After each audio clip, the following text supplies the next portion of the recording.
ఈ లోకంలో ధనవంతుడు దేవుడి దృష్టిలో ధనవంతుడే కాదండి ప్రియమైనటువంటి దేవుడు వల్ల. ఒక పేద విధవరాలు తనకున్న జీవాన్ని మొత్తం, అంటే ఆమె దగ్గర ఉన్నటువంటి డబ్బులు అవి మొత్తం దాంట్లో వేస్తుంది. కానీ యేసుక్రీస్తు వారు ఏమంటారు తెలుసా? ఇక్కడ ఉన్న వారిలో అందరికన్నా ఆ పేద విధవరాలు ఇచ్చిన కానుకే గొప్పది అంటాడు. ఎందుకంటే ఆమెకున్న జీవిత ఆధారం అవి మొత్తం సమర్పించింది దేవుని కొరకు. ఆమె దేవుని దృష్టిలో నిజమైనటువంటి ధనవంతురాలు. అక్కడ ఉండాలి నీ ధనం, ఇక్కడ కాదు.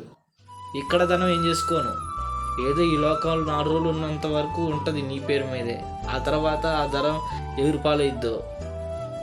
నిజంగా చెప్తున్నాను ప్రియమైనటువంటి దేవుని వర్లారా, మనం చనిపోతే 2 రోజుల కన్నా ఎక్కువ ఉంచరు. నువ్వు గొప్పోడు అయినావు, ఎంత అయినా సంపాదించుకాక 2 రోజుల కన్నా నిన్ను ఎక్కువ ఉంచరు.